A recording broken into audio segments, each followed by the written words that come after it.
Eu vim aqui hoje apresentar um trabalho de planejamento tributário no ramo do agronegócio. Eu sou acadêmica do curso de Ciências Contábeis de Aripuanã, curso pela UNEMAT. Esse trabalho foi passado pela professora Pamela e eu vim, em nome dos meus colegas do trabalho, apresentar para que vocês possam ter conhecimento também sobre o assunto. Nosso trabalho é sobre a legislação incidente sobre a venda de grão de milho por pessoa física no estado de Mato Grosso. Primeiramente, eu queria deixar mais claro que a carga tributária que incide o produtor rural no ramo do agronegócio ela é bem elevada. Então, por esse motivo, é interessante que o produtor ele busque soluções e meios de estar mantendo a sua lucratividade, conhecendo esses tributos que incidem sobre a sua venda, da sua produção, até mesmo para conhecer o planejamento tributário, como que atua, como você pode estar implementando ele na sua atividade, Então, vamos lá. Introdução e objetivo. Com a crescente competitividade nos negócios, é preciso buscar soluções e estratégias para permanecer neste ambiente, sejam benefícios, vantagens ou formas de reduzir a carga tributária. Através do planejamento tributário, é possível evitar a incidência do fato gerador do tributo, reduzir o montante, a alíquota ou a base de cálculo, postergar pagamentos sem ocorrência de multa, gerando assim a economia de recursos que poderão resultar em investimentos futuros. No ramo do agronegócio, o Brasil é um país de destaque devido à grande produção, exportação e participação na economia, chegando a ser 21% do Produto Interno Bruto, que é o PIB nacional, segundo o Instituto Brasileiro de Geografia e Estatística.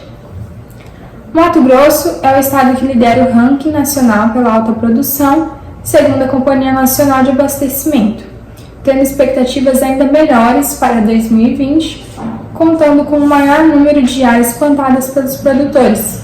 E com este aumento, a representatividade dos contribuintes pessoa física se evidencia. Então, aí onde a gente traz que o estado lidera o ranking nacional, na verdade, este é o segundo ano consecutivo, que o Mato Grosso aí está neste topo, que é muito bom aqui pra gente.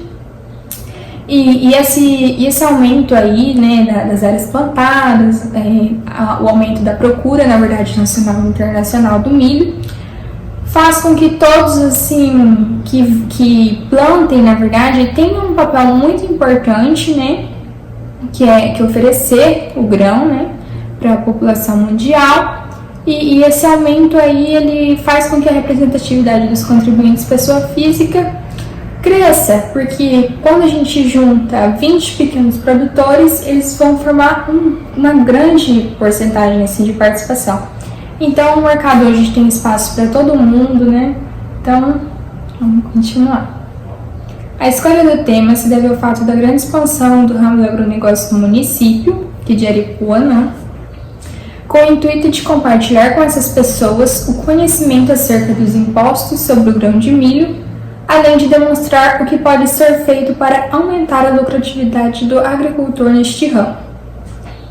O trabalho tem como objetivo apresentar a legislação tributária pertinente ao produtor rural pessoa física, cultivador de grãos de milho, a fim de reduzir a carga tributária incidente nas operações de comercialização a partir da própria lei, usando como ferramenta o planejamento tributário.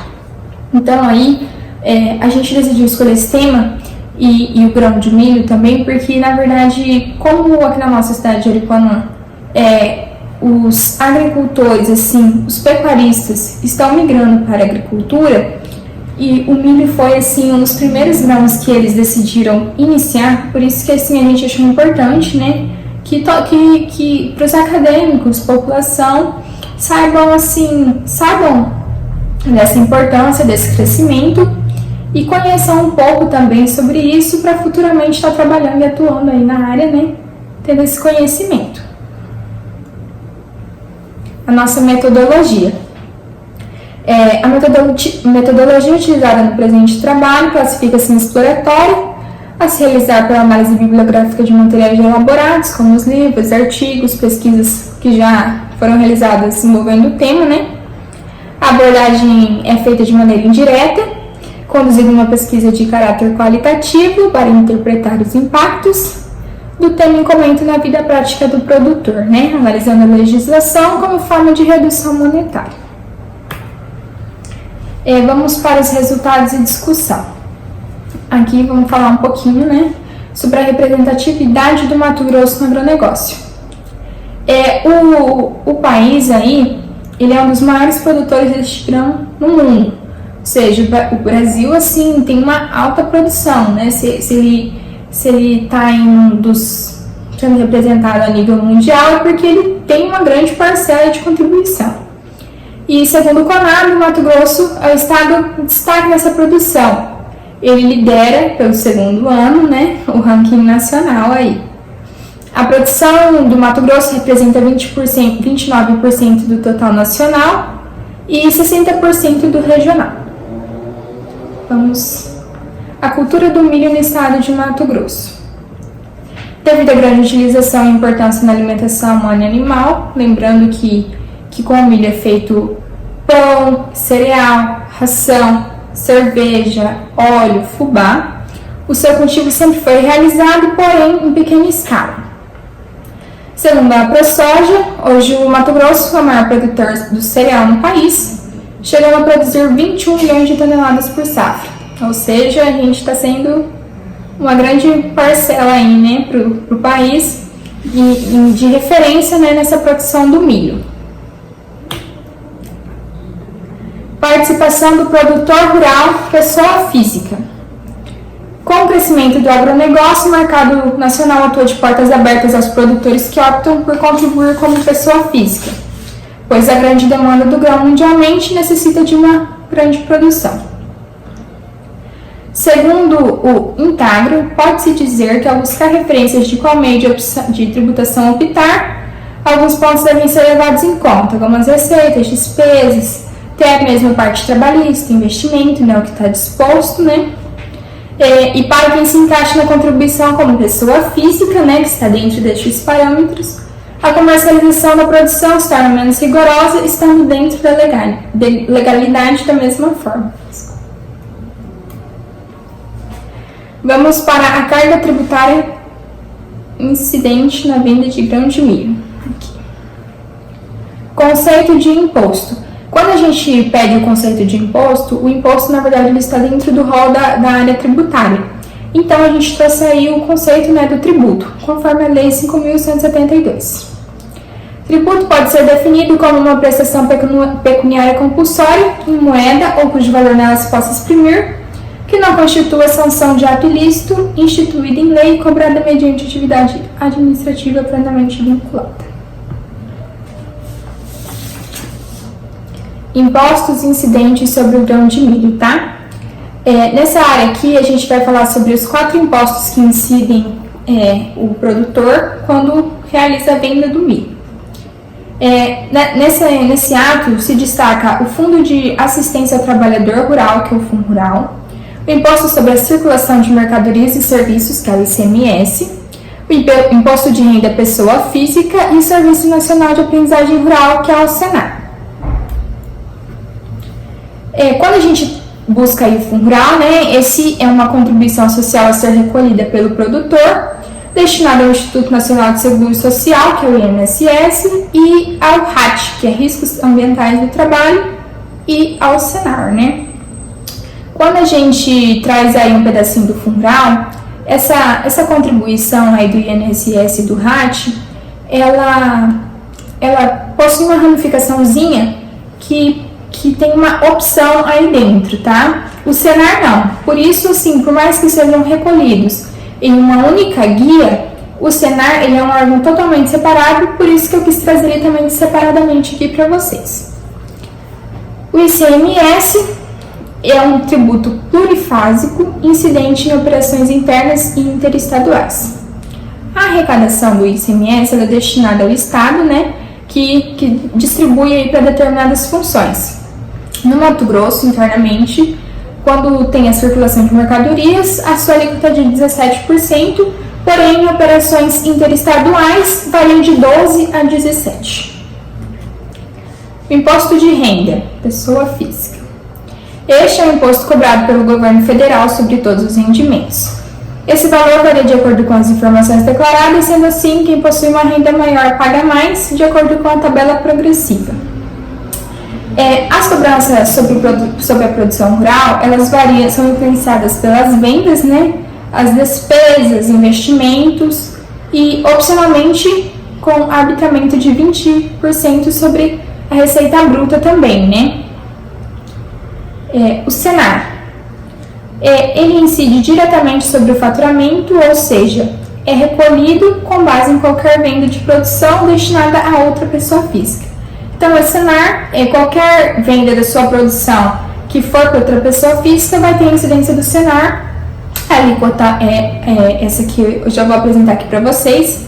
Tem uma tabelinha ali para ficar bem fácil de compreender qual é a participação do Senar, tá? Vamos até passar aqui. Na parte do impacto dos tributos na atividade da venda do Fundo Rural. A partir de 2020, a opção de recolhimento do Fundo Rural ficou disponível para o produtor.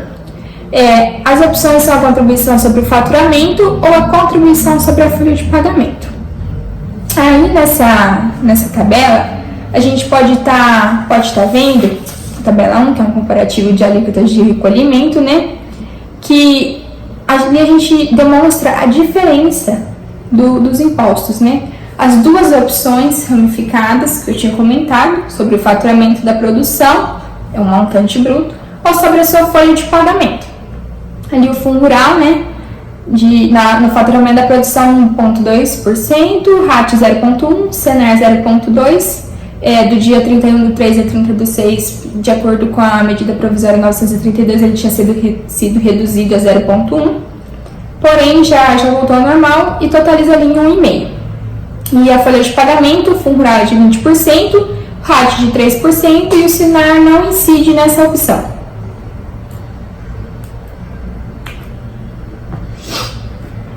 O ICMS.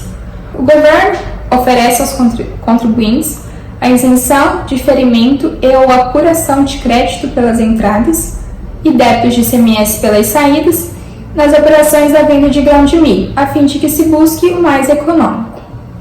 Quando a gente aí traz as opções, né, do ICMS, o diferimento atualmente ele é a mais utilizada pela sua desburocratização e simplificação. Tá? O imposto de renda ao produtor rural é permitido, no momento de oferecer a tributação, a opção de tributar resultado da atividade rural ou optar pelo arbitramento de 20% da receita bruta, além de ainda poder compensar eventuais prejuízos. Tá? O imposto de renda aí, o interessante é que faça uma análise, tá, da melhor opção. O valor vai ser tributado junto com as outras rendas, tá? Se aplicando a tabela progressiva do imposto de renda. O Senar, cuja incidência é direta e obrigatória sobre o faturamento da produção rural, dispõe de uma alíquota de 0,2%. Então é isso mesmo, o Senar ele incide no momento da sua venda para outra pessoa física, a sua alíquota de 0,2% e não há nada assim que ele possa ser revogado ou buscar benefícios para o Senar. O planejamento tributário baseado na legislação de Estado e União. Como meio de redução econômica, o planejamento pode trazer vantagens, pois busca analisar procedimentos fiscais, documentos, regime de tributação, sendo o objetivo desenvolver estratégias tributárias e gestão do risco fiscal, a fim de identificar oportunidades e buscar incentivos fiscais. Aí o planejamento vai atuar como uma ferramenta, né, de auxílio ao contribuinte a fim de reduzir e otimizar, né, essa carga tributária que incide sobre ele no agronegócio. A legislação do Estado dispõe de alguns benefícios, como o ICMS. Aqui eu trouxe aquelas três formas que eu havia citado, que é a isenção, o diferimento e o crédito. Conforme o decreto 2.202 de 2014, né, a isenção é possível realizar as vendas de grão de milho usando a isenção, conforme o artigo 115 do inciso 19, anexo 5º, que é destinado ao produtor rural, cooperativas de produtores ou indústria de ração animal. Tá? O diferimento, conforme o artigo 6º do anexo 7, se refere ao que se pode chamar de postergação, onde a incidência é postergada para a próxima operação. Esse sendo a mais usada habitualmente. Então, o diferimento é isso aí, vai ser sempre postergado para a próxima operação.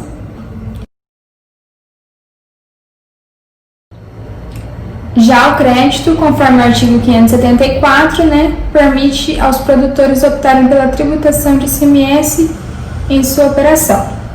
Quando a gente trata assim do crédito, ele não se torna muito viável pelo fato de que quando o produtor tiver uma venda, ele vai ter uma incidência variando de 12% a 17%, sobre as operações internas. Então, assim, não se torna muito vantajoso, porque por mais que você compre de uma empresa que venda com o diferimento, isso não vai te beneficiar em nada. Você só deveria comprar, então, de empresas que pagariam um ICMS para você utilizar o crédito, E como aqui no Mato Grosso habitualmente é usado o diferimento, o crédito não se torna muito vantajoso, porque vai ser muito pouco comparado ao valor que seria de fato pago, Em se tratando dos impostos pela União, é possível utilizar benefícios como no Fundo Rural e Imposto de Renda. O Fundo Rural aí ele traz o INSS, e o RAT, que você pode estar optando pela mais favorável, levando em consideração algumas análises e percentuais feitos, como sobre o seu faturamento, qual de fato é a sua participação de folha de pagamento, Isso vai ser levado em consideração para o cálculo do INSS ali, para ver qual realmente de fato é mais compensatório. E o RAT, ele é o risco de acidente de trabalho, Então, ele tem uma variação aí de 0,1% a 0,3%. Quando você trabalha oferecendo aos seus funcionários equipamentos de EPI, diminuindo os riscos, a sua incidência do imposto diminui, ela vai cair para 0,1%. Quando você não trabalha dessa forma, você vai para 0,3%. Então, é interessante aí você estar analisando, formas de diminuir esse imposto que vai incidir. Levando em consideração o percentual de produção e a folha de pagamento, é possível, a partir de uma análise, fazer a opção mais barata ao contribuinte. Já o imposto de renda. O imposto de renda ele permite 3 opções, que é a dedução de investimentos, a compensação de prejuízos e a presunção de lucro. Quando a gente fala da dedução de investimentos, vamos lá, deixa eu tentar. É basicamente integral aos benefícios imobilizados envolvidos na atividade. O artigo 4º da Lei 8.023 de 1990, no segundo parágrafo, que permite enquadrar os investimentos como despesa no mês em que ocorre o pagamento efetivo, permitindo, portanto, o lançamento integral do investimento como despesa no período. Então, na aquisição de um bem imobilizado, você pode estar utilizando ele, para deduzir como dedução, do imposto de renda que seria de fato cobrado. Já a compensação de prejuízos, conforme o artigo 14 da Lei 8.023 de 1990, o artigo 65 e 68 do Regulamento do Imposto de Renda e o artigo 19 da Lei 9.250, mencionam a possibilidade de compensar os prejuízos da atividade rural em um período de 10 anos posteriores. Aí na compensação de prejuízos, quando você tem um livro caixa perfeito, que baseando nesses documentos você apresente que realmente de fato houve prejuízo, você pode estar compensando esse prejuízo daqui a num período aí de 10 anos posteriores ao ano que de fato ocorreu. Então essa compensação de prejuízo aí, se souber usar, já ajuda a diminuir. E a presunção de lucro. O artigo 5º da Lei 8.023 de 1990 estabelece que o contribuinte, quando o resultado da atividade for positivo, pode optar na composição da base de cálculo, limitado a 20% da receita bruta no ano calendário, ao realizar a declaração do imposto de renda.